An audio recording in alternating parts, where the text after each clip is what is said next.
बिस्मिल्लाहिर्रहमानिर्रहीम। स्टूडेंट्स, कैसे आप लोग? Hope all is well, that's great, excellent, high spirits में हैं और लाइफ को एंजॉय कर रहे हैं, दैट्स गुड। सो जैसे कि आपको पता है कि हम आज अपने लेक्चर नंबर 21 के लिए बैठे हुए हैं और पढ़ रहे हैं। सॉरी यार, today is not a good day. चलो अगेन, बिस्मिल्लाहिर्रहमानिर्रहीम। स्टूडेंट्स, अस्सलाम वालेकुम। कैसे हैं आप? ठीक है, जबरदस्त, excellent. So students, as you know that we are together to study strategic human resource management और हमारा कोर्स कोड है 557। आज today our lecture is basically 21st lecture और आज हम थोड़ा सा अपना जो हमने पहले पढ़ा था specific strategic human resource strategies जो हैं उनको थोड़ा सा डिस्कस करेंगे और थोड़ा सा हम ये भी देखेंगे कि ग्राफिकली जो हमने ह्यूमन रिसोर्स सिस्टम है, जो कॉन्सेप्ट ऑफ ह्यूमन रिसोर्स है, उनमें जो स्पेसिफिक स्ट्रेटजीज हैं किन किन एरियाज में वो अप्लाई होंगी और किन किन एरियाज में वो स्पेसिफिक स्ट्रेटजीज जो हैं वो डेवलप होती हैं और ऑर्गेनाइजेशन को एक कंपैरेटिव एज प्रोवाइड करती हैं। वो डिस्कस करेंगे हम और उसके बाद फिर हम आगे चलेंगे आज के लेक्चर की तरफ। तो let's formally start our lecture. Today we have again as we know that we have 21st lecture और इसमें जैसे कि मैंने आपको बताया विल रिव्यू 20th लेक्चर, फिर हम केस स्टडी को डिस्कस करेंगे और फिर डेवलपिंग HR स्ट्रेटजीज के ऊपर हम बात करेंगे और फिर हम देखेंगे कुछ HRM स्किल्स जो हैं उनकी। जैसे कि आपको पता है कि हम मोस्ट प्रोबेबली कोशिश करते हैं कि डिफरेंट सिनेरियोज लेके अपनी जो स्किल्स हैं, HRM स्किल्स हैं, उनको डेवलप करें। और जैसे कि आपने पिछले लेक्चर्स में देखा भी कि हमने बहुत सारी स्किल्स जो हैं वो अपनी रिफाइन की। उससे हमें फ़ायदा ये होता है कि जब हम प्रैक्टिकल लाइफ में अपने नॉलेज को अप्लाई करते हैं तो बड़ा इफेक्टिवली अप्लाई होता है, स्ट्रेटेजिकली अप्लाई होता है और उसके रिजल्ट्स जो हैं हमारे पास बहुत इफेक्टिव रिजल्ट्स आते हैं। और प्रोडक्टिविटी, ज़ाहिर है अगर रिजल्ट्स इफेक्टिव आएंगे तो हमारी प्रोडक्टिविटी भी इन्हांस होती है, उससे मोटिवेशन होती है। So let's start. जैसे कि मैंने आपको लास्ट लेक्चर में भी एक्सप्लेन किया था कि आप ये जो डायग्राम है इसको आपने गौर से देखना है। इसको गौर से देखें और इसको आप कोशिश करें कि आप इसको समझ लें और इसके फ्लो को समझ लें। जब आपको इसका फ्लो समझ आ जाएगा तो फिर आपके लिए human resource management as well as strategic human resource management जो है वो समझना बहुत आसान हो जाएगी और इसकी एप्लीकेशन जो है वो आप बड़े आसानी से उसमें कर सकेंगे। सो जैसे कि हमने देखा कि सबसे पहले is the philosophy, HR philosophy. HR philosophies के बाद फिर हमारे पास आती हैं HR strategies, policies, processes, practices and programmes और इसके पैरेलल आपके पास कॉर्पोरेट सोशल रिस्पॉन्सिबिलिटी है और दूसरी तरफ आपके पास ह्यूमन कैपिटल मैनेजमेंट। अब ये बड़ा इंपॉर्टेंट एलिमेंट है। देखें, जब आपके पास HR फिलॉसफी जो है वो फोकस्ड होगी आपके पास कि okay, top management believes in the effectiveness of human resource management. They believe that the human resource is the investment. They believe that the human resource is their most important resource and basically is a capital for them. तो फिर जो है आप बड़ी effectively अपनी human resource strategies जो हैं उनको develop करते हैं, implement करते हैं for what? To get the comparative advantage. And once you have got the comparative advantage, तो ये आपको एक distinction मिलती है from your other competitors और आप इंडस्ट्री में लीडर बन जाते हैं, लीड करते हैं। और इसी तरह अब अगर टफ कंपटीशन है, एनवायरमेंटल फोर्सेस जो हैं वो बड़ी अनफेवरेबल है, तो आप अपनी ऑर्गेनाइजेशन को सस्टेन भी कर लेते हैं। सो ये बड़ी इंपॉर्टेंट है, you need to understand that. और इसमें हमने देखा कि ऑर्गेनाइजेशन है, रिसोर्सिंग है, लर्निंग एंड डेवलपमेंट है, रिवॉर्ड मैनेजमेंट है और एम्प्लॉय रिलेशन है। अब इसको हम लिंक करते हैं जो हमने लास्ट लेक्चर में पढ़ा था, specific human resource strategies. So let's move ahead. अब आपने ये इसको देखिए एक दफा फिर मैं आपको बताऊं, human capital management, corporate social responsibility, फिर organisation, resourcing, learning and development, reward management, employee relations, फिर आपने देखना है टैलेंट मैनेजमेंट, ठीक है। उसके बाद आपने देखना है परफॉर्मेंस मैनेजमेंट, नॉलेज मैनेजमेंट, ये सब चीजें अब आप अपने ज़हन में नशीन कर लें। So let's move ahead.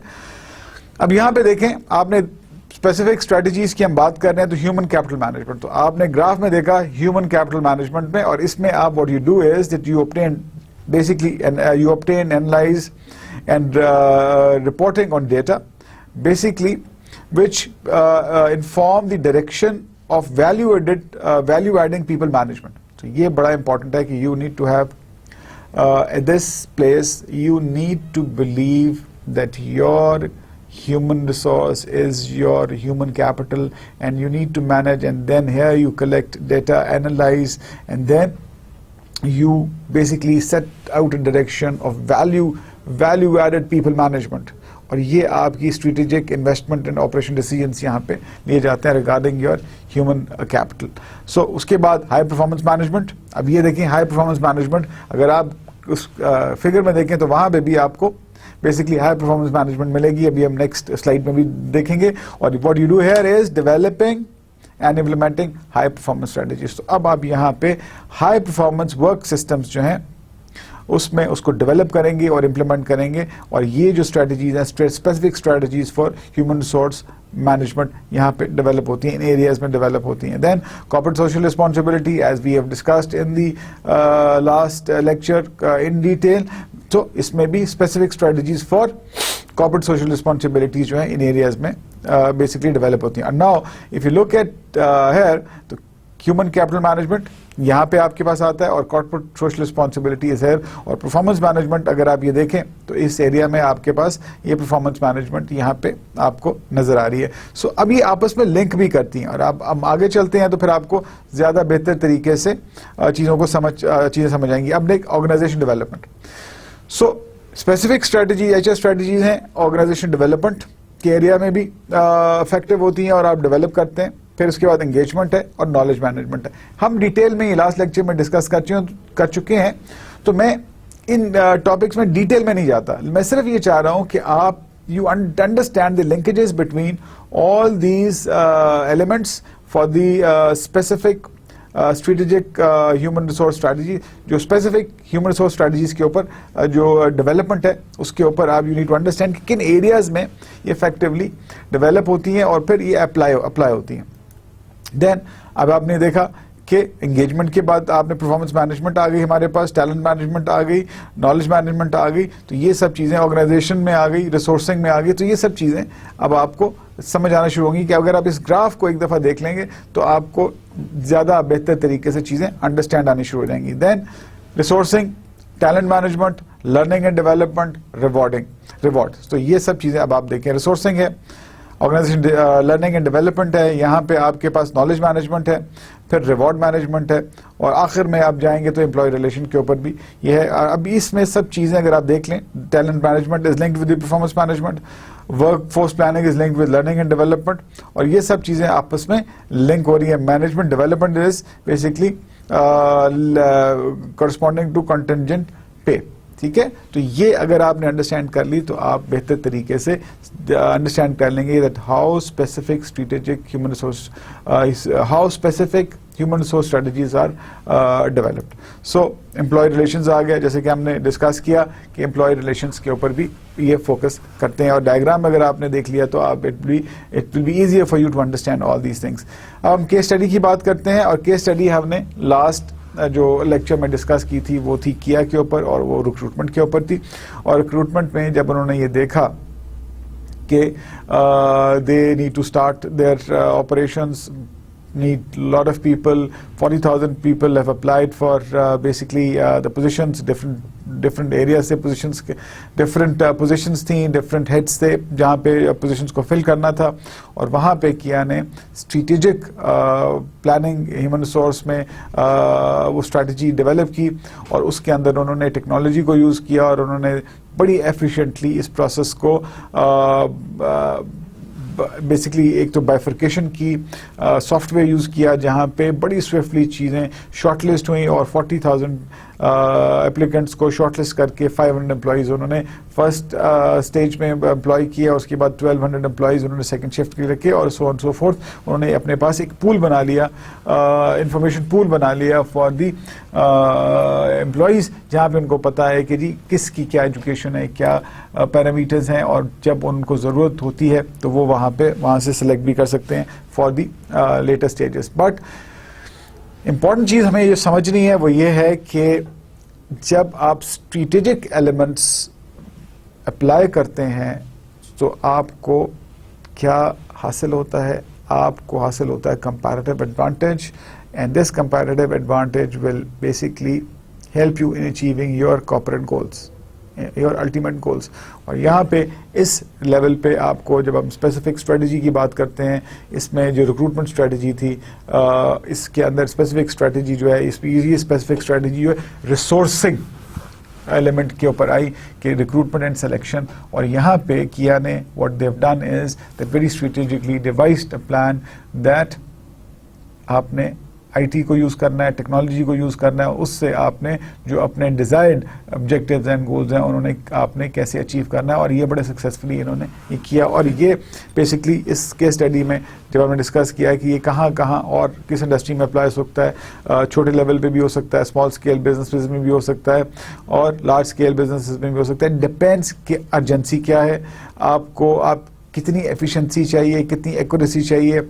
और बेसिकली आज जिस एज में हम हैं, that is the age of technology और बेसिकली कन्वीनियंस। और टेक्नोलॉजी जो है वो आपको कन्वीनियंस देती है, आपकी प्रोसेसेस को basically not only strengthens but makes transparent as well. So इसमें ह्यूमन जो एरर है वो कम से कम हो जाता है। So this is basically the review of our last lecture and moving ahead basically अब हम बात करते हैं कि developing of HR strategies. So HR strategies जो हैं वो डेवलप कैसे होती हैं, how to develop strategic human resource, basically human resource strategies, और फिर कौन कौन से एलिमेंट्स हैं वाइल डिजाइनिंग और developing human resource strategies you keep in your mind. So let's see that जो scholars हैं जिन्होंने research की है in areas में what they believe in. So basically 5 fundamental questions that need to be asked in formulating HR strategies have been proposed by Baker and Haslett. और ये दो जो हैं वो HR स्पेशलिस्ट हैं, HR स्कॉलर्स हैं, HR बेसिकली प्रैक्टिशनर्स हैं, और बेसिकली उन्होंने ये 5 फंडामेंटल क्वेश्चंस पोज किए हैं when anyone who basically wants to formulate, develop HR strategies, they need to keep these 5 questions in their minds, and अगर इस perspective में वो develop करेंगे तो then they'll be able to develop very in fact effective human resource strategies. और ये basically what are these questions? Let's discuss one by one. एक तो what are the firm's strategic objectives? देखिए ये तो basic question है, ये it's one of the most important questions. Until and unless anybody who is developing the HR strategy, अगर उसको ये पता नहीं होगा कि what is firm's basic strategic objective, so you can't develop good human resource strategy. So one thing which is very essential, very important is that one should have basically the firm's strategic objective in mind, and they should know and they should understand the strategic objectives of the organization. What are the strategic objectives of the organization? Until and unless they don't understand, good policies, in fact effective policies, cannot be made. Actually then you are drifted away from the core direction. Then the second question is, how are these translated into unit objectives? अब ये बड़ा important question है कि ये जो objectives, strategic objectives हैं organization में, ये unit objectives में कैसे translate होंगे? तो इनको आपने overall objectives से unit objectives में भी translate करना है. जब तक आप यूनिट ऑब्जेक्टिव्स में ट्रांसलेट नहीं करेंगे आप इनको इफेक्टिवली इम्प्लीमेंट नहीं कर सकेंगे इन पॉलिसीज को. So then the third question is what do unit managers consider are the performance drivers of those objectives. तो जो यूनिट मैनेजर्स हैं उनका भी कॉन्फिडेंस इज वेरी इंपॉर्टेंट, उनकी भी understanding is very important. So basically here the most important element is that what do unit managers consider are performance drivers of those objectives. So in objectives का basically जो performance drivers हैं unit managers should consider. ठीक है, unit manager must consider that what are the performance drivers of those objectives. So ये understanding के लिए बड़ा ज़रूरी है. Then fourth is how do the skills, motivation and structure of the firm's workforce influence these performance drivers. अब ये जो है अंडरस्टैंड करने के लिए बड़ा इंपॉर्टेंट है आपके कि किस तरह स्किल्स, मोटिवेशन और structure of the firm's workforce influence these performance drivers. So आपकी skills, motivation, structure of the जो फर्म है, ऑर्गेनाइजेशन है, किस तरह इन्फ्लुएंस करता है इन परफॉर्मेंस ड्राइवर्स को. तो ये बड़ा इंपॉर्टेंट है. While developing HR strategies this has to be kept in mind. And last, how does the HR system influence the skills, motivation and structure of the first force. और ये बड़ा important है कि जो HR सिस्टम है ये किस तरह इन्फ्लुएंस करता है स्किल्स को, स्किल्स के ऊपर, मोटिवेशन के ऊपर और स्ट्रक्चर ऑफ द वर्कफोर्स के ऊपर. तो ये बड़ा इंपॉर्टेंट है. ए इज दैट हाउ, फोर्थ में हमने डिस्कस किया that how skills, motivation and structure of the firm's workforce influence the performance driver. और यहाँ पे एचआर सिस्टम जो है वो किस तरह इन्फ्लुएंस करता है स्किल्स पे, मोटिवेशन के ऊपर और स्ट्रक्चर ऑफ द वर्कफोर्स. ये बड़ा इंपॉर्टेंट है. तो ये बेकर एंड हासलेट ने ये जो 5 क्वेश्चन पोज किए थे for developing the HR strategies. Now basically Grattan ने ये 6 स्टेप अप्रोच डिफाइन किया. और अब देखते हैं कि what Grattan does mean from this 6 step approach. अब बेसिकली फर्स्ट वो कहता है कि building the guiding collision involve people from all parts of the business. तो वो कहता है कि बिल्ड अ गाइडिंग कोलिजन. उसमें बड़ा इंपॉर्टेंट है कि जब आप एचआर स्ट्रेटजीज डेवलप करते हैं तो आप लोगों को इन्वॉल्व करें, involve everybody from all parts of the business. ठीक है, तो जितने भी आपके यूनिट्स हैं, ऑर्गेनाइजेशन में जितने भी लोग काम कर रहे हैं, जो भी एरियाज हैं, उन सब लोगों को आप इन्वॉल्व करें. आप एक बिल्ड करें एक गाइडिंग कोलिजन. तभी आपकी जो स्ट्रेटजीज बनाएंगे वो ये ओनरशिप डेवलप होगी. देखें बड़ी इंपॉर्टेंट चीज़ है, आगे हम बेसिकली डिस्कस भी करेंगे, इसका इम्प्लीमेंटेशन पार्ट भी हम डिस्कस करेंगे. It is very important that good policies are those who are effectively implemented. और जब ये इम्प्लीमेंट होती हैं तो उसके रिजल्ट्स आते हैं. और वहीं पे फिर आप बेसिकली जो स्ट्रेटेजिक ह्यूमन रिसोर्स मैनेजमेंट की बात करते हैं, जब हम इसकी इवैल्यूएशन की बात करते हैं, जब इसकी हम बॉटम लाइंस की बात करते हैं, तो वो ये है कि ये रिटर्न क्या दे रही है, what is the return on investment. और जब नंबर्स में आप उसको कैसे बेसिकली कन्वर्ट करते हैं, तो ये नंबर में आप तभी कन्वर्ट करेंगे जब इसको आप इफेक्टिवली इम्प्लीमेंट करेंगे और मॉनिटर करेंगे. And when you basically get to know that your strategies are working and your strategies are not only working but also giving results in a way that the organization is getting benefit from these HR strategic HR basically programs. और वहाँ पे आपको bottom line that profitability कैसे organisation में emerge होती है, organisation कैसे profitable होती है. तो ये बड़ा इंपॉर्टेंट है. इसमें ओनरशिप डेवलप करने के लिए बड़ा ज़रूरी है कि you need to involve everyone, every department, every important area of the organisation जहाँ से आपने इनपुट आपको चाहिए, जहाँ पे आपको पता है कि आपने ओनरशिप डेवलप करनी है for your HR strategies. Second is image the future. ये बड़ा इंपॉर्टेंट एलिमेंट है that you need to image the future, create a shared vision of areas of strategic importance. So you need to create a shared vision of areas of strategic importance. तो ये बड़ा important है. You need to image the future, और इसके अंदर you need to create a shared vision. Third is understand current capabilities and identify the gaps. So ये भी बहुत ज़रूरी है कि you need to understand the current capabilities और identify the gaps. जहाँ पे आप you need to look at कि what are your abilities, capabilities, organization की क्या basically abilities हैं, कहाँ पे उनके पास advantage है, कहाँ पर disadvantage है, और फिर you basically identify the gap.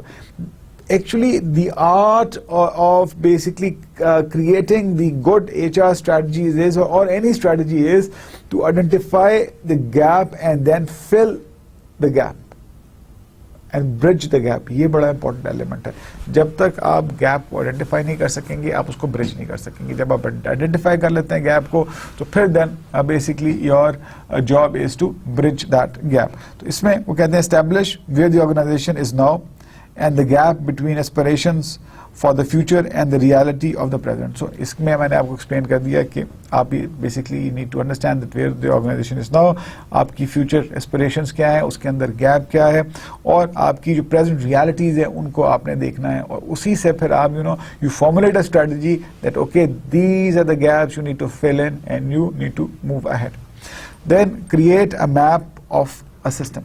So ensure that the parts can be built into a meaningful whole. So आपने map system एक create करना है, map of the system, और उसके अंदर ensure करना है कि जो parts हैं that can be built into a meaningful whole. तो आपने उसको एक knit करना है आपस में कि जो parts हैं वो एक meaningful whole आपस में integrate हो और well knit हो. तो ये बड़ा important चीज़ है. Model the dynamics of the system. So ensure that the nature of the future is taken into account. So इसमें देखें ये बड़ी important है, जिसे हम dynamics की बात करते हैं कि future basically nature of the dynamic nature of the future should taken be account. देखिए environment जो है वो हमेशा एक सी नहीं रहती, चेंज रहती है. जो बेसिकली फ्यूचर के डायनामिक्स हैं वो चेंजिंग एनवायरनमेंट है, that you need to take into the account, because if you don't have the dynamic system, so then you will not be able to basically gauge the effects of change on the system.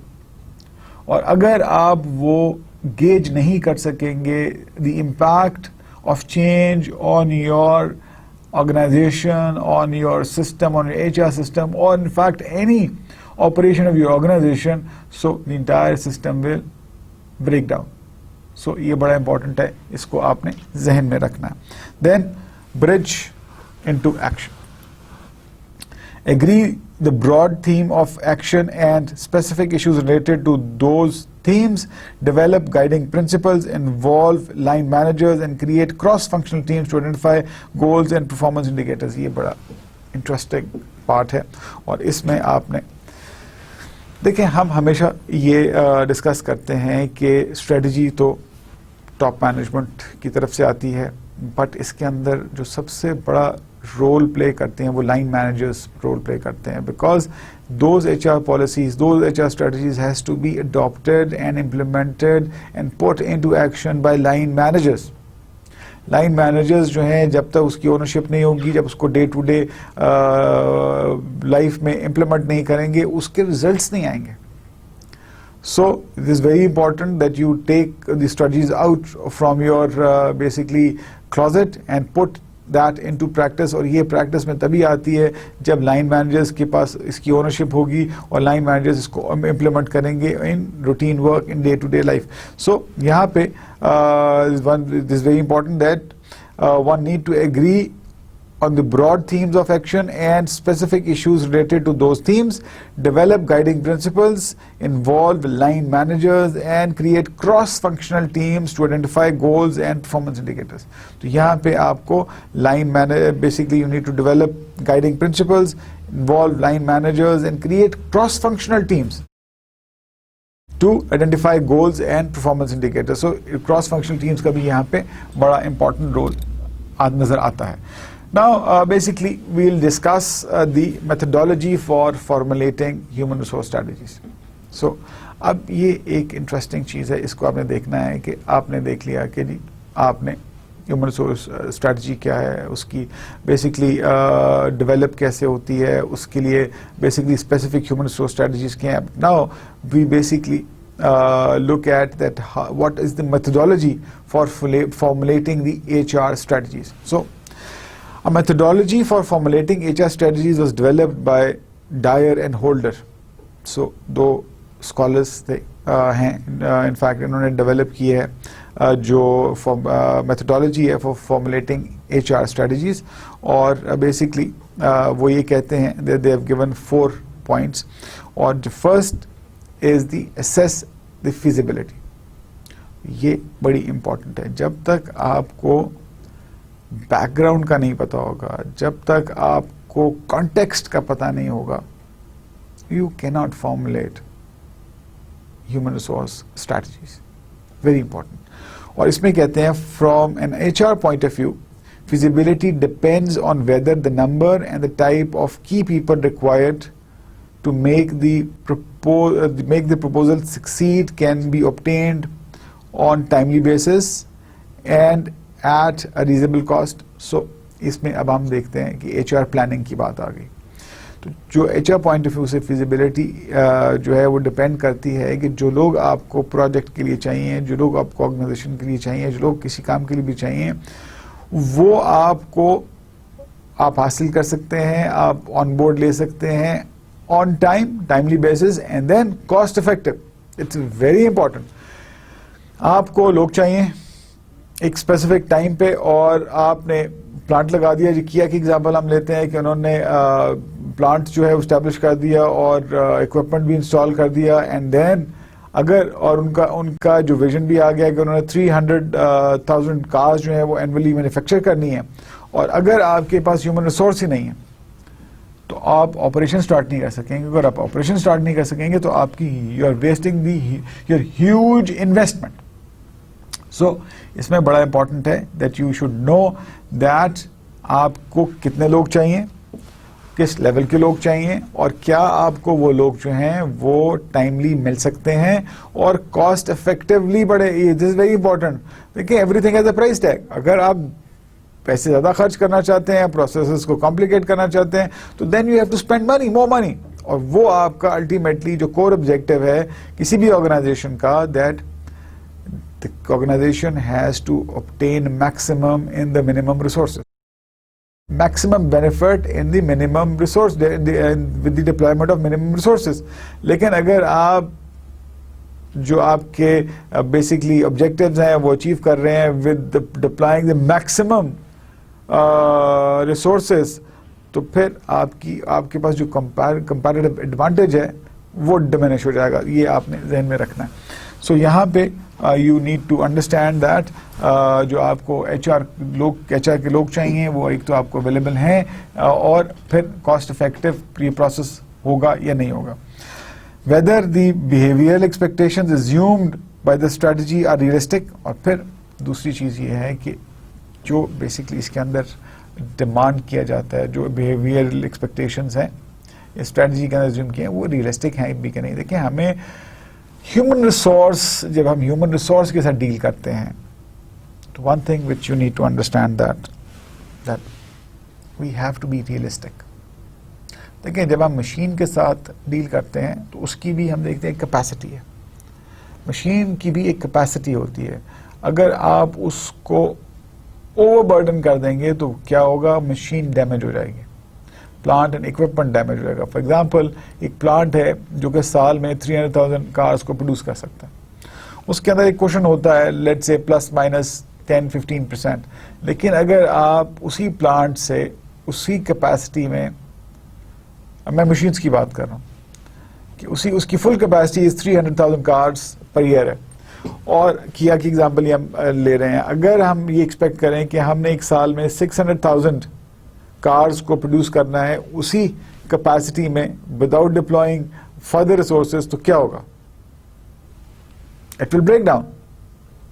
The entire plant will break down. तो वो 600,000 की बजाय 300,000 भी produce नहीं कर सकेगा. इसीलिए हर चीज की कैपेसिटी होती है. इसी तरह ह्यूमन रिसोर्सेज जो हैं उनकी भी एक कैपेसिटी होती है।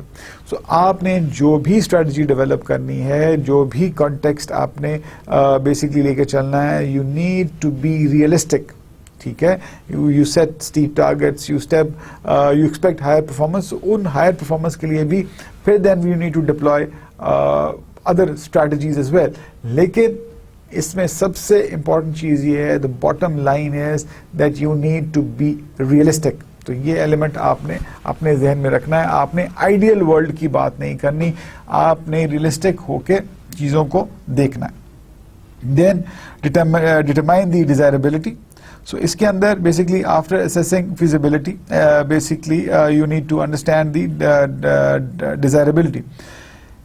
Examine the implications of strategy in terms of synchronized HR policies.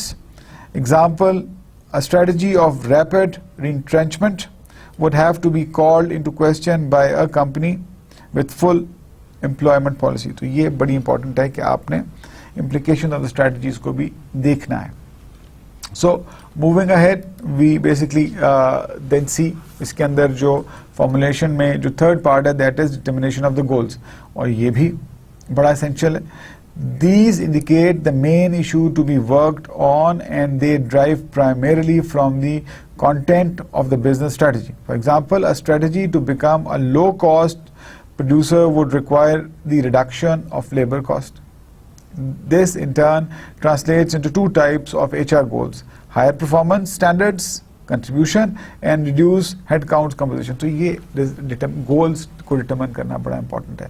आपका अगर जो गोल है वो लो कॉस्ट है तो फिर आपने देखना है कि आपकी जो लेबर कॉस्ट है उसमें रिडक्शन कैसे आती है। दूसरी, अगर आपने इंटर्न अगर आपने हाई परफॉर्मेंस देखनी है तो आपने कंट्रीब्यूशन देखना है कि जो आपके जो लोग हैं वो कितना बेहतर तरीके से परफॉर्म करते हैं कि आपकी प्रोडक्टिविटी बढ़ जाती है। और अगर आपने कॉस्ट इफेक्टिव होना है, HR कॉस्ट रिड्यूस करना है, तो फिर आपको अपने हेड काउंट को भी रिड्यूस करना है। तो ये बड़ी इंपॉर्टेंट चीज़ें हैं कि आपने गोल्स को भी डिटरमाइन करना है कि what are your goals.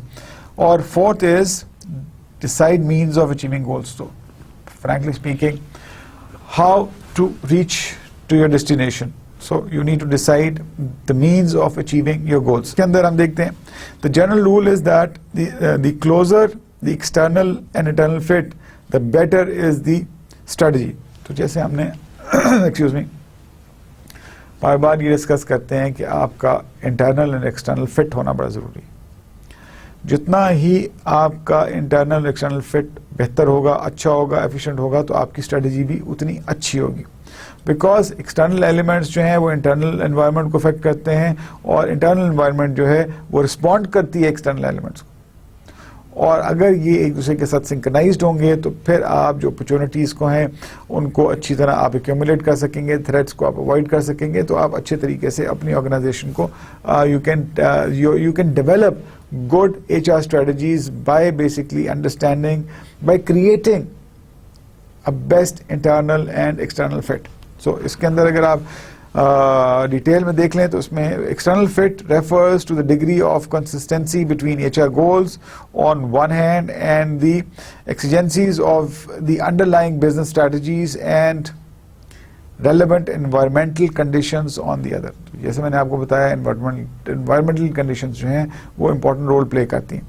Internal fit measures the extent to which HR means follow from the HR goals and other relevant environmental conditions, as well as the degree of coherency or synergy among the various HR means. So इसमें internal और external fit is very important. इसमें आपने देखना है कि internally जो आपकी HR various HR means हैं that has to be coherent and they have to be in sync with each other, और एक सिनर्जी होनी चाहिए। सो आपके जो आपने बेसिकली गोल्स अचीव करने हैं, you need to basically know, you need to decide that what means you will going to achieve those goals. और उसके अंदर बड़ा इंपॉर्टेंट है कि when you have the internal and external fit, so it will give you the better strategy. Now moving ahead, we have now the another very important topic, और इस topic में हमने देखना है कि setting out the strategy. अब आपने strategy को देख लिया, strategy developing of the strategy भी आपने देख ली, आपने फॉर्मुलेशन ऑफ द स्ट्रेटजी भी अंडरस्टैंड करनी है. Now setting out the strategy. अब how to set out the strategy is basically, as you know that there is no standard model how to basically develop this strategy. ठीक है, there is no standard model of how and strategy should be set out. So it all depends on the circumstances. देखें, ये भी बड़ा important element है कि again फिर हम उसी environment की बात करते हैं कि internal environment है, external environment है, और इसमें हमने देखना है कि जो आप strategy develop आपने कर ली है, now you have to set out the strategy. So it all depends on the circumstances of the organization. तो इसका as such कोई standard नहीं है. It all depends on the circumstances of the organization. But उसकी, लेकिन अगर आपने उसको document करना है, आपने एक written strategy जो कि बहुत ज़रूरी है, you have to have the written strategy, तो उसके कुछ parameters हैं, हम उसको discuss कर लेते हैं. So the first is basis. So you need to have the basis. So इसमें क्या है? Business needs in terms of key elements of the business strategy. ठीक है जी? Environmental factors and analysis, SWOT and pestles. Cultural focus, possible helps or hindrances to implementation. तो देखें, आपको you need to have the basis. अब जब अगर आपके पास basis ही नहीं है, आपके पास कॉन्टेक्स्ट ही नहीं है, तो you can not develop a good strategy. So इसके अंदर आपको सबसे पहले तो आपको बिजनेस नीड्स का पता होना चाहिए, और फिर आपको की elements of the business strategy basically का आइडिया होना चाहिए, और फिर इन्वायरमेंटल फैक्टर्स और एनालिसिस आपको करें. इन्वायरमेंटल फैक्टर्स को देखें, जैसे हमने स्वॉट एनालिसिस की बड़ी डिटेल में बात की, यहाँ पे पेस्टल्स की बात की, तो ये बड़ा इंपॉर्टेंट एरिया है. अगर आप ये एनालिसिस नहीं करेंगे तो आप you might get misled by your own wishes, your own problems, your own fears, और उससे आप गलत डिसीजन मेकिंग कर लेते हैं. जब आप गलत डिसीजन मेकिंग कर लेते हैं तो फिर ultimately you are on the wrong direction. ठीक है, आपकी डायरेक्शन जो है वो आपको गलत रास्ते पे ले जाती है. So it is very important that you need to do proper keep in mind environmental factors and do the analysis. और फिर कल्चरल फैक्टर्स को भी आपने देखना है. एनवायरमेंट में बहुत सारी चीज़ें हैं, लेकिन उसके अंदर सबसे जो की एलिमेंट है वो कल्चरल फैक्टर्स हैं, और उसमें आपने देखना है कि what are the possible helps, जैसे हमने अपॉर्चुनिटीज़ की बात की, और हिंड्रेंसेस क्या हैं और to the for the implementation of your strategies. तो ये बड़ी इंपॉर्टेंट चीज़ है कि आपने देखना है कि कल्चरल वैल्यूज़ क्या हैं, cultural factors, other cultural factors क्या हैं, लोगों के बिहेवियर्स क्या हैं, वो चीज़ों को कैसे रिस्पॉन्ड करते हैं. देखिए, you are dealing with people and people do react.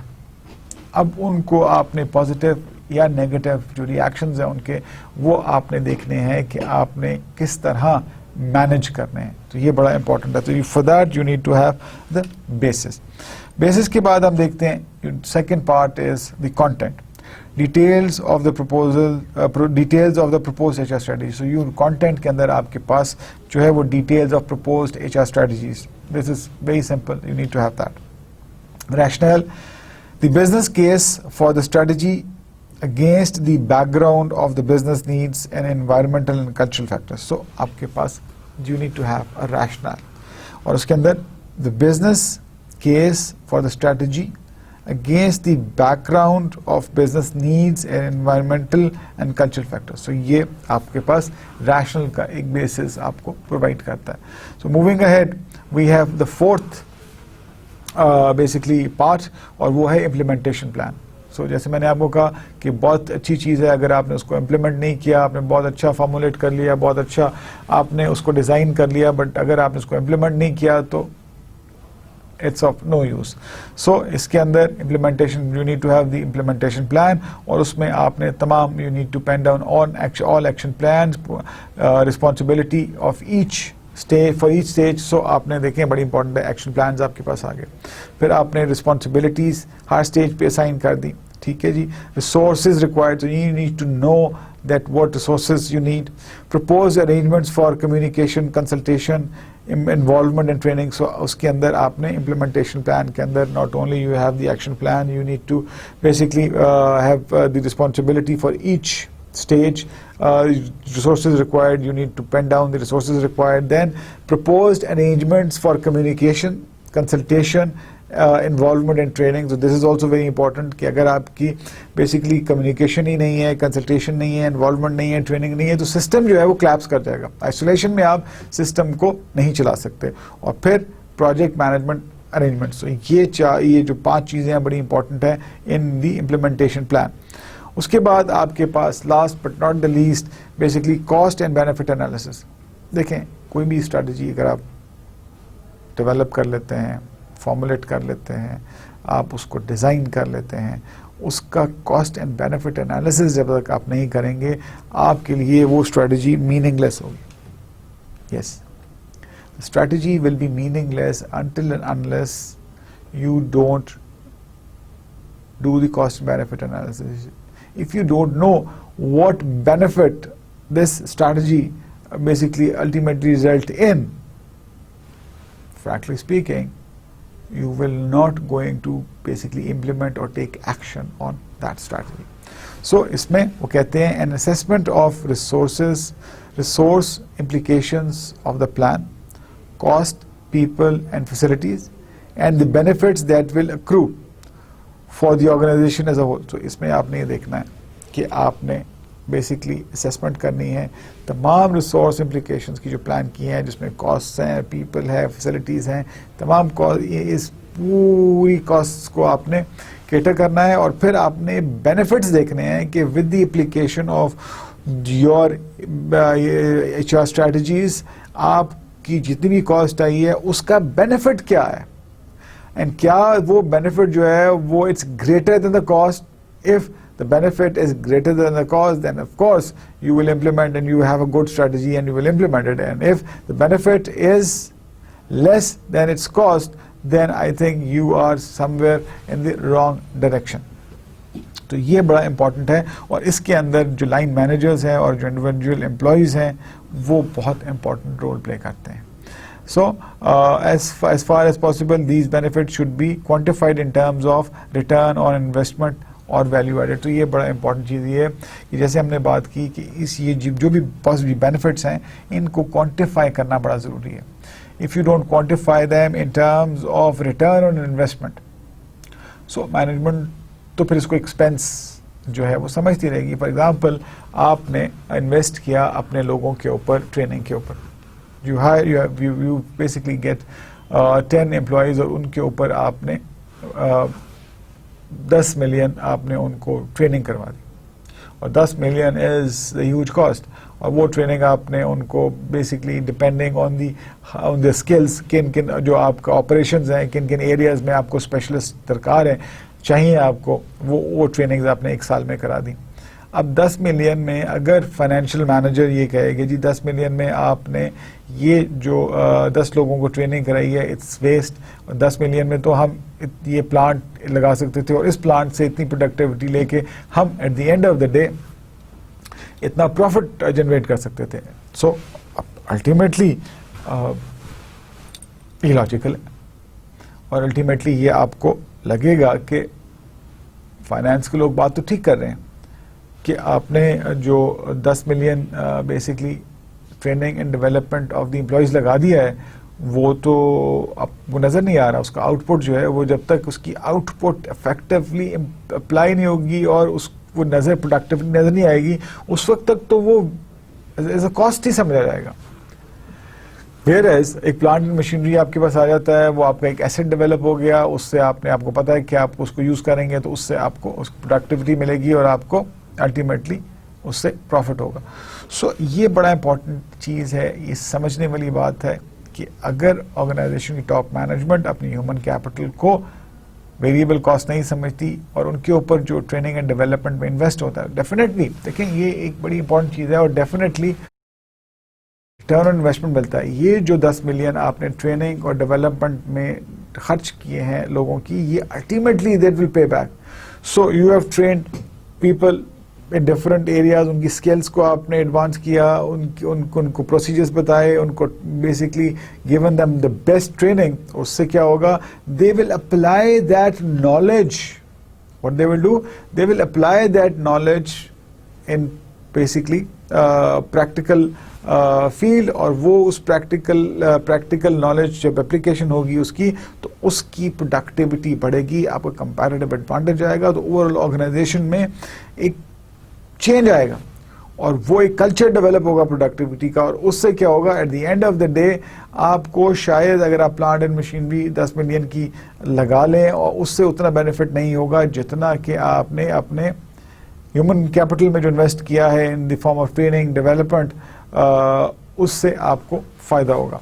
सो ये बड़ा इंपॉर्टेंट है. But at the end of the day ये जो HR मैनेजर्स हैं, they have to basically sit down and they have to pen down the return on investment, the return on HR, the return on investment on HR. It's very important. अगर आपने organisation में HR culture को promote करना है, आपने HR को as a human capital rate करवाना है इन योर ऑर्गेनाइजेशन, तो bottom line is that management को आपने जितनी भी इन्वेस्टमेंट आपकी हो रही है HR के ऊपर, उसका रिटर्न ऑन इन्वेस्टमेंट आपने नंबर्स में दिखाना है. बड़ा इंपॉर्टेंट है. It's very easy. आपने ह्यूमन रिसोर्स मैनेजमेंट में डिफरेंट फार्मूलाज देखे भी होंगे, HR स्कोर कार्ड भी है, तो इससे आपको basically you can easily formulate the return on investment as far as human resources is concerned.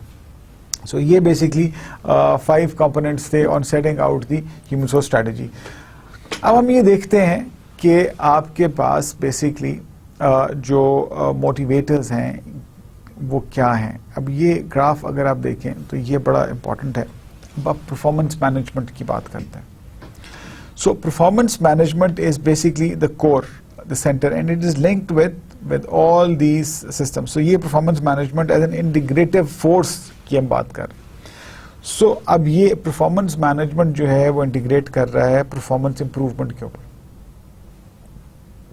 Performance management is directly linked with the commitment.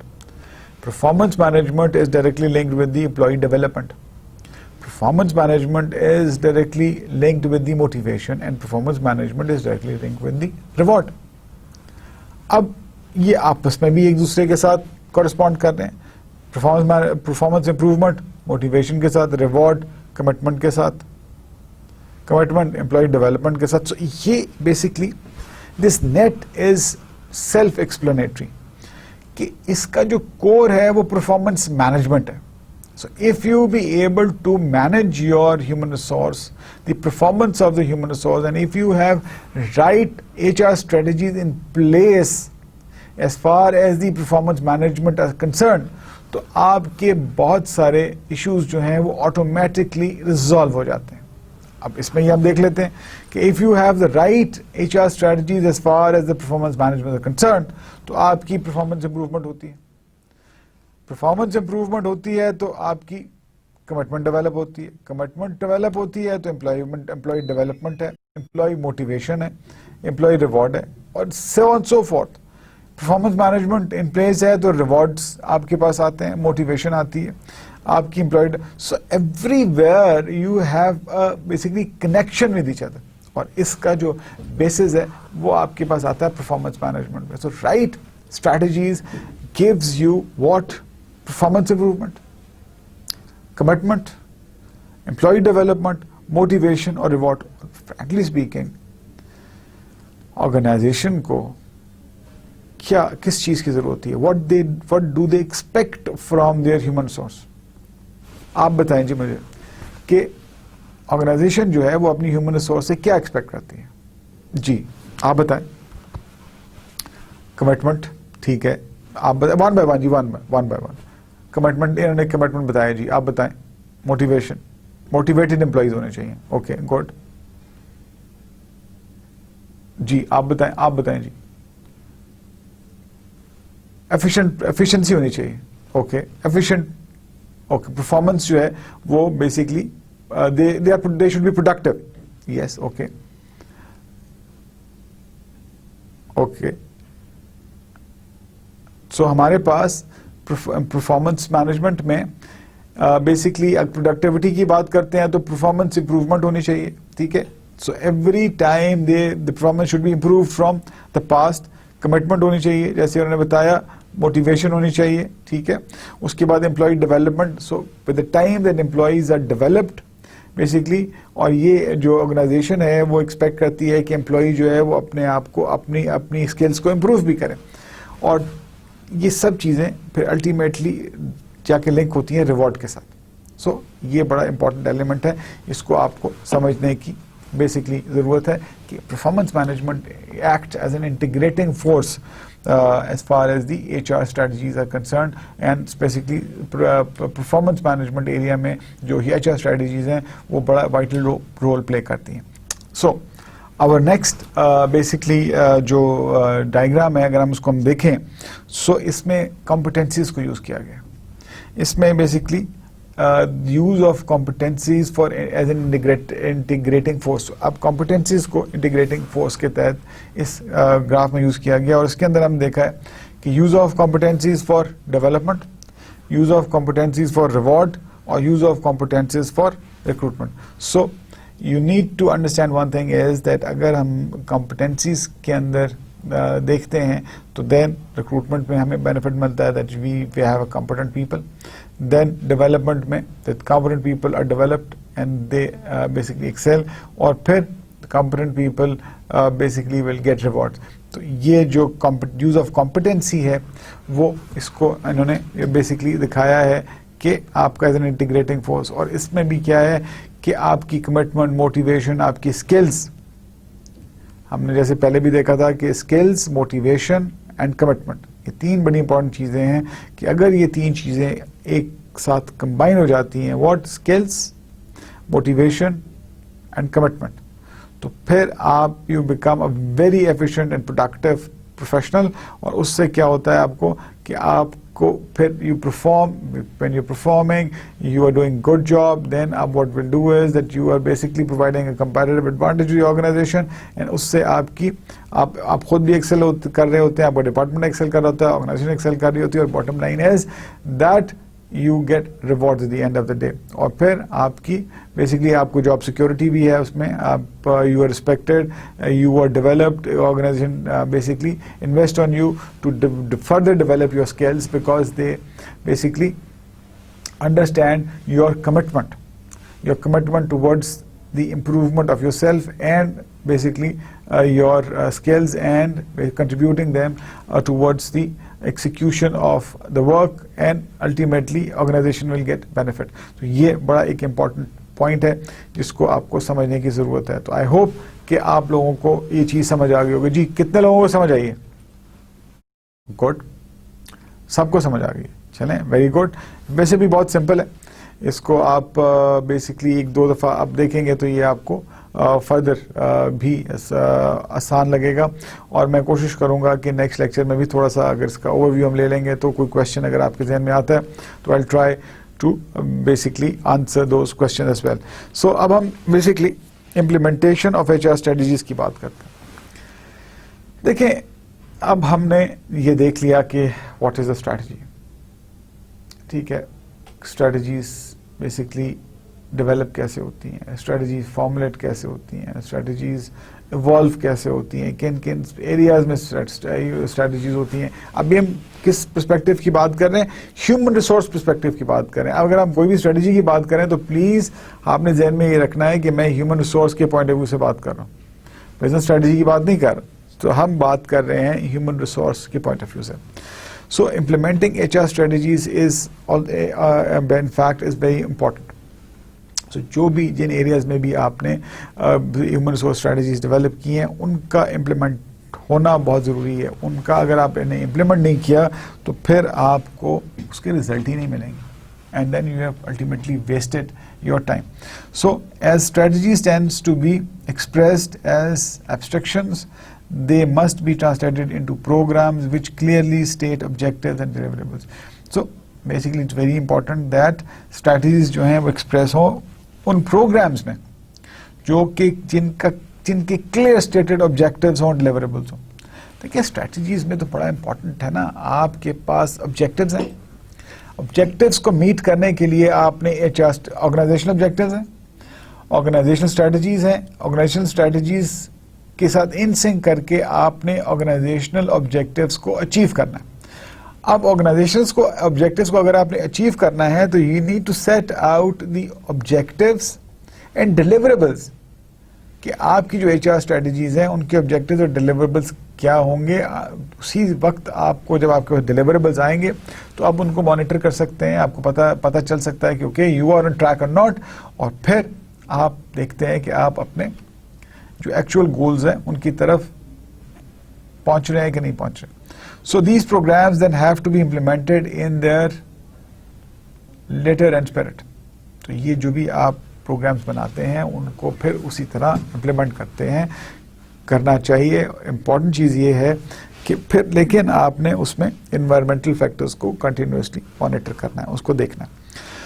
So constant monitoring and evaluation of these strategic HR programs has to be ensured in order to maintain the strategic advantage. तो ये बड़ा simple है, बड़ा important है, बड़ा crucial है कि आपने अपना स्ट्रेटेजिक एडवांटेज मेंटेन करना है।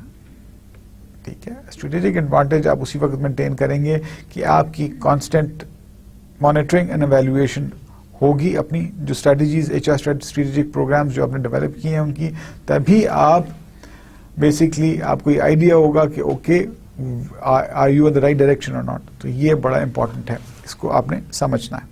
नाउ बेसिकली अब हम मूव करते हैं towards our HRM skills and case study, और फिर हम देखते हैं कि आज की जो केस स्टडी है वो हमारे पास हम बेसिकली एचआरएम स्किल्स के ऊपर पहले बात करेंगे जो कि राइटिंग अप्रेजल कमेंट्स। ये बड़ा इंपॉर्टेंट है, ये बड़ा क्रूशल कि हम अप्रेजल कमेंट्स जो हैं वो कैसे लिखते हैं। जो appraisal is very important because इससे हमारी जो इंटीग्रेशन है ऑर्गेनाइजेशन के अंदर हमारे सुपीरियर्स के साथ, हमारे जूनियर्स के साथ, because as a manager when you write appraisal तो आपको बेसिकली बहुत सारे इंपॉर्टेंट पैरामीटर्स का ख्याल रखना पड़ता है। यूजुअली जब हम प्रोफेशनल लाइफ में काम कर रहे होते हैं तो हम इन चीज़ों को अपने जहन में नहीं रखते। ये बड़ा इंपॉर्टेंट रोल प्ले करती हैं basically in creating the environment of harmony and creating the motivation, creating the environment of trust, mutual trust, in creating the efficient environment and productivity को इन्हांस जो एम्प्लॉयज़ की करते हैं वो these are small little efforts जो कि अगर आप कर लें तो आप बहुत ही अच्छा कंट्रीब्यूट कर सकते हैं towards the productivity of the organisation. Now students let's discuss the writing appraisal comments. और ये बड़ा इंपॉर्टेंट है कि आप अप्रेजल कमेंट्स जब आप लिखते हैं तो आपको पता हो कि what basically in which context are you writing the appraisal context appraisal basically comments, whether writing comments for an employee appraisal, self-appraisal or 360-degree appraisal for a manager or a co-worker. Most people struggle for what to say and how to say it. और ये बड़ा important है कि जब आप self appraisal करते हैं, आप एम्प्लॉय का अप्रेजल करते हैं या 360 degree appraisal for your basically को वर्कर या आपका जो मैनेजर है उसका आप करते हैं तो आपको you need to know that what basically you need to write because often you don't find the words. और जो 360 डिग्री अप्रेजल है ये आपने ऑलरेडी एचआरएम में पढ़ लिया होगा। और बेसिकली मैं थोड़ा सा आपको बता दूं कि it's basically the appraisal of basically your boss. If you are the boss, your junior has to do your appraisal, your co-workers has to do your appraisal, and then your ultimate boss, your boss has to also do your appraisal. तो ये जो 360 degree appraisal है ये सारे comments जो हैं वो ultimately count करते हैं in your ultimate performance appraisal. So basically this is particularly true when the comment needs to address a problem. Complicating the issue is the fact that written comments are frequently what the employee remember most about the appraisal form. So एक ये बड़ी important चीज़ है कि जो आप जुबानी बात कर देते हैं वो लोग याद नहीं रखते, बट जो रिटन चीज़ आपकी एक दफ़ा अप्रेजल फॉर्म में आ गई सो दैट बेसिकली जो आपका एम्प्लॉयर है वो रिमेंबर करता है और जो एम्प्लॉई है वो भी है उसी को रिमेंबर करता है। तो ये बड़ी इंपॉर्टेंट चीज़ है कि when you do a performance appraisal you need to be very careful in writing the words. तो अब हम देखते हैं कि ये जो how to basically do that. At Synergy Incorporation, a company based in Pennsylvania that provides sales performance management solutions, co-worker feedback is an integral part of a quarterly performance management process that encourages open communication and growth. So ये एक organisation है synergy, इनको basically based in Pennsylvania, और इनकी जो performance management ये basically provide करते हैं सेल्स परफॉर्मेंस मैनेजमेंट सॉल्यूशंस, और इनका बेसिकली क्वार्टरली परफॉर्मेंस मैनेजमेंट होता है, परफॉर्मेंस अप्रेजल होता है, and that is basically done by the coworkers. और इसमें ये बड़ा ओपन होता है और ये इनकरेज करता है basically open communication and growth. Synergy helps its employees constructively enter feedback into an online system by educating them on the characteristics of effective co-worker comments and providing specific examples. So basically Synergy जो है वो encourage करती है कि open system हो, online system है, और ये कमेंट्स जो हैं वो अपने कोवर्कर्स के बारे में बेसिकली देते हैं। और इसमें बड़ा इंपॉर्टेंट है कि इनको फिर एजुकेट करते हैं, कि इनको एजुकेट किया जाता है कि okay in what circumstances what you have to write. ये बड़ा इंपॉर्टेंट है क्योंकि इससे गुडविल भी क्रिएट होती है और इसमें इल विल भी क्रिएट होती है। सो while basically doing a 360 degree evaluation और आपकी जो performance appraisal है, you have to be very very very careful that what comments are you writing and in which context are you basically writing the appraisal. So इसके अंदर इसमें उन्होंने बताया है कि कुछ suggestions then उन्होंने दिए हैं, example हम discuss करते हैं कि उन्होंने एक suggest basically consider these suggestions when sitting down to write comments on the next appraisal form you need to complete. तो ये उन्होंने अपने एम्प्लॉयज़ के लिए कुछ सजेशंस दिए हैं और ये आपके लिए भी बड़े एप्लीकेबल सजेशंस हैं। इनको आप बेसिकली नोट करें, इनको आप बेसिकली याद करें, इनको आप अंडरस्टैंड करें क्योंकि ये पूरी लाइफ में आपको ये काम आएंगे।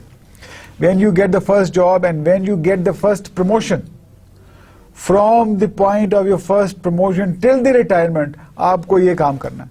और जहाँ पे 360 डिग्री अगर एवेल्यूएशन आ गई तो फिर तो आपने अपना डे वन से ये बेसिकली परफॉर्मेंस अप्रेजल करना है, अपने बॉस का परफॉर्मेंस अप्रेजल करना है, अपने कॉलीग्स का परफॉर्मेंस अप्रेजल करना है। और अगर उसमें आपने इसको मिस हैंडल कर दिया तो सारी जिंदगी आपके लिए ये एक प्रॉब्लम क्रिएट हो जाएगी, एक नेगेटिविटी क्रिएट हो जाएगी। तो उसके लिए you have to be smart, you have to understand that आप अपना पॉइंट ऑफ व्यू कितने अच्छे तरीके से आप किसी को कन्वे कर सकते हैं जो कि अच्छे तरीके से डॉक्यूमेंट भी हो जाए और किसी को ये ऑफेंसिव भी ना लगे।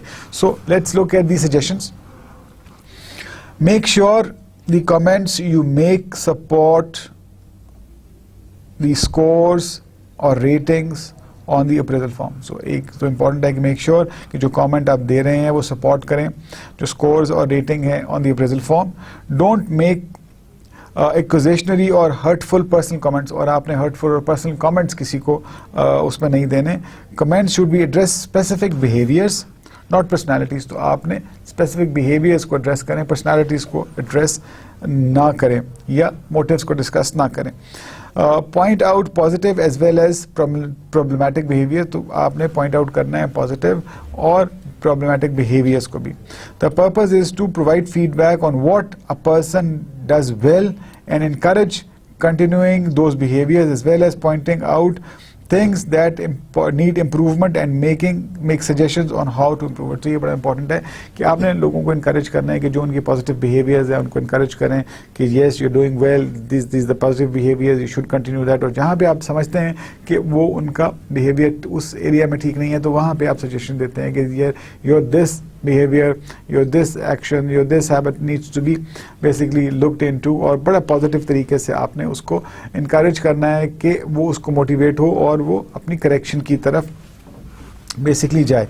तो उसमें अगर आप पर्सनल कमेंट दे देंगे तो वो basically people will get offensive और फिर अल्टीमेटली वो लोग याद रखते हैं। अगर आप पॉजिटिवली किसी को अप्रोच करेंगे आपका पॉइंट ऑफ व्यू भी आ जाएगा, रिकॉर्ड भी हो जाएगा और अल्टीमेटली वो इशू भी एड्रेस हो जाएगा। देन पॉइंट आउट फिर उसके बाद ये जी be as specific as possible, avoid generalities. आपने you need to be specific, you need to be specific, as much specific as possible. जनरलिटीज़ की तरफ मत जाएं, बिकॉज अगर आप जनरलिटीज़ की तरफ जाएंगे तो फिर अगर आपने जो कमेंट जिसके बारे में दिया है उसको बेसिकली पता ही नहीं चलेगा कि उसे ठीक क्या करना है। एक जनरल बात कर दी, अच्छा कर दी, बट अगर आप you have to be specific कि आपने क्या बेसिकली रिकमेंडेशन दी है, ताकि उस रिकमेंडेशन पे जिसके बारे में वो रिकमेंडेशन है need to be consider that how though that issue is be should be resolved. तो ये बेसिकली बड़ा इंपॉर्टेंट है। Then when pointing out a problem try to suggest the problem a solution. तो आपने अगर प्रॉब्लम को point out किया तो फिर साथ उसका एक सोल्यूशन भी दें। It's very basically easy to criticise somebody, but अगर आप किसी को प्रॉब्लम आइडेंटिफाई करते हैं तो अगर आप साथ उसका सजेशन देते हैं तो it will basically reflect that you understand the issue and आपके पास उसका एक सोल्यूशन भी है, और फिर जिसके पास वो सजेशन जाता है तो उसको वो एवेल्युएट भी करता है, उसको रियलाइज भी करता है। When commenting on someone's progress in correcting a problematic behavior, recognize intermediate steps in improvement. Many behaviors take time to improve. तो ये बड़ा important है कि आप बेसिकली कि अगर किसी का कोई एटीट्यूड बिहेवियर जो आप पॉइंट आउट करते हैं उसके करेक्शन में, तो you also need to understand that it will take time, एकदम से वो ठीक नहीं हो जाएगा, तो चीज़ें अपना टाइम लेती हैं, तो ये आपने उसका अपनी कंसिडरेशन में रखना है। To the extent possible, your comments should summarize issues that you have already discussed with the person during the past quarter. Don't make comments out of the blue. अच्छा, ये एक बड़ी इंपॉर्टेंट चीज़ है कि जो आप कमेंट दे रहे हैं वो आपने बेसिकली ऐसे कमेंट्स देने हैं जो ऑलरेडी आप अपने कोलीग के साथ पहले डिस्कस कर चुके हैं। अब कोई ऐसा कमेंट ना आ जाए आउट ऑफ द ब्लू कि किसी को पता ही नहीं है और बीच में कुछ चीज़, तो पहले आप थोड़ा सा उसकी एक बेसिकली वर्बली आप कोलीग के साथ डिस्कस भी कर लें, अगर उसको कोई प्रॉब्लम है तरीके से आप उसको बता भी दें। तो कोई ऐसी चीज़ है अगर किसी के बारे में आप कोई बिहेवियर के बारे में आप लिख रहे हैं आप परफॉर्मेंस वैल्यूएशन में और उसके साथ आपने डिस्कस ही नहीं है कभी, तो वो भी एज अ शॉक आ सकता है, तो ये चीज़ भी आपने जहन में रखनी है। अब बेसिकली इसमें हम कुछ एग्जांपल्स ले लेते हैं देखने के लिए, मैं सारी आप खुद देख लीजिएगा, मैं आपसे कुछ एक दो एग्जांपल्स आपको कमेंट्स की, पॉजिटिव कमेंट्स की एग्जांपल लेके डिस्कस कर लेते हैं ताकि आपको आइडिया हो जाए कि जब आप परफॉर्मेंस वैल्यूएशन करते हैं, जब आप कमेंट्स लिखते हैं तो किस किस्म के कमेंट्स जो हैं वो लिखने चाहिए। तो basically the first comment here is you are driven and motivated in your work. आपने शुरू में ही उसको बता दिया कि ये आप you are driven and motivated, आप अपने काम में बेहतरीन है, तो उससे क्या एक मोटिवेशन, एक गुडविल पैदा होती है। You are very clear about what you own within the department.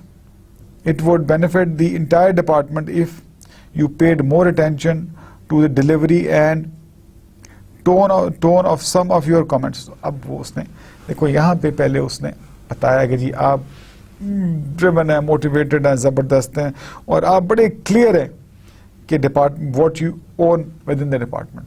आपको अपनी रिस्पॉन्सिबिलिटीज़ का भी पता है, लेकिन यहाँ पे उसने बड़े तरीके से उसको एक कमेंट दे दिया कि अगर entire department will benefit, entire department जो है उसको फ़ायदा होगा basically if you paid more attention to the delivery and tone of some of your comments. उसमें उसने कहा कि जी आप अपनी थोड़ी जो डिलीवरी है, जो टोन है, अगर आप थोड़ा सा उसको बेहतर कर लें तो पूरी डिपार्टमेंट जो है उसको फ़ायदा होगा आपकी वजह से, आपकी नॉलेज से, आपकी कंट्रीब्यूशन से, लेकिन आपके कमेंट्स हैं, जो आपकी टोन है, उससे थोड़ा सा एक इलविल पैदा होती है। तो उसने बड़े तरीके से ये कमेंट ऐसा दे दिया कि उसने उसको सजेस्ट कर दिया कि आपकी अपनी टोन और कमेंट में थोड़ा सा आपको केयरफुल होना है। तो ये एरिया है जिसमें आपने अपने आप को इम्प्रूव करना है। असाइनिंग अ ड्यूटी और responsibility sometimes come across as a harsh directive instead of a transition of duties और रिस्पॉन्सिबिलिटीज़। अब यहाँ पे उसने थोड़ा सा ये भी कमेंट दे दिया कि जब आप लोगों को ड्यूटीज़ असाइन करते हैं तो वो थोड़ा सा हार्श हो जाती है, वो एक डायरेक्टिव, हार्श डायरेक्टिव आ जाती है, इंस्टेड ऑफ कि अगर आप प्यार से तरीके से किसी को ड्यूटी और रिस्पॉन्सिबिलिटी दें। अब बेसिकली उन्होंने तारीफ भी कर दी कि आप मोटिवेटेड हैं, आपको अपने काम का भी पता है, आप ज़बरदस्त हैं, ड्रिवन हैं, लेकिन अगर आप अपने कमेंट्स को थोड़ा सा लुक इन कर दें तो आपके बेसिकली पूरा डिपार्टमेंट आपके बेसिकली एफिशिएंसी से फ़ायदा उठा सकता है। और फिर उसने साथ मेंशन भी कर दिया कि रीज़न स्पेसिफिक भी हो गए कि आप क्योंकि थोड़ा सा जब किसी को असाइनमेंट देते हैं तो हार्श तरीके से देते हैं, अगर वो ये बात अगर आप प्यार से कर दें तो बड़ा इफेक्टिव होगा। तो ये बड़ी इंपॉर्टेंट चीज़ है, you need to understand that कि अगर आपका बॉस है, अगर आपको, और ये रियलिटी है, ये फैक्ट है कि अगर आप किसी को प्यार से कोई काम कहते हैं तो वो बड़ा मोटिवेटेड होकर करेगा। बॉस हैं, आपने प्यार से कहें या गुस्से से कहें, अल्टीमेटली जो एम्प्लॉई है उसको अपनी बात तो बेसिकली आपकी बात माननी है। So once you basically do your work in a very polite manner, effective manner, तो उससे आपके काम की एफिशिएंसी जो है वो भी बढ़ती है और जो आगे आपका काम आपसे ले रहा है वो भी बेसिकली मोटिवेट होगा और अपनी उसकी डिलीवरी जो है वो बढ़ जाएगी। So this is basically. इसके बाद हम नेक्स्ट जो लेक्चर है उसमें भी इसको थोड़ा सा रिव्यू करेंगे। जब हम ओवरव्यू इसका लेंगे तो नेक्स्ट लेक्चर में भी हम इसको थोड़ा सा रिवाइज कर लेंगे ताकि ये आपको रीइंफोर्स हो जाए, और फिर हम इसकी कुछ केस स्टडीज़ पढ़ेंगे जो परफॉर्मेंस अप्रेजल पे है, ताकि आपको ये कॉन्सेप्ट जो हैं वो बड़ा क्लियर हो जाए और आप इसको फिर याद कर लें। और याद करने का मतलब ये है कि आप समझ लें, ये समझना बड़ा ज़रूरी है। So till the next lecture students, अपना ख्याल रखिएगा, अपने इर्द गिर्द के लोगों का ख्याल रखिएगा, अपने पेरेंट्स का ख्याल रखिएगा और अपनी ज़िंदगी में एक फोकस लेके आएँ, एक डायरेक्शन लेके आएँ। और वो फोकस और डायरेक्शन ये है कि आपने जो भी आपका एक मिशन है, जो भी आपका विजन है, वो आपने हासिल करना है। और बिलीव यू मी, अगर आपने अपने मिशन और जो विजन आपका इंटरनल, जो आपका अपना ज़ाती मिशन और विजन है, अगर आप फोकस हो जाएंगे, अपने आप स्ट्रेटेजाइज कर लेंगे अपने रिसोर्सेज को टू अचीव दैट मिशन, तो there is no basically doubt कि आप वो अचीव नहीं कर सकेंगे। लेकिन उसके लिए आपको मेहनत करनी है, हार्ड वर्क करना है, कमिटमेंट शो करनी है। So with all my good wishes to all of you, take good care of self. अल्लाह हाफिज़।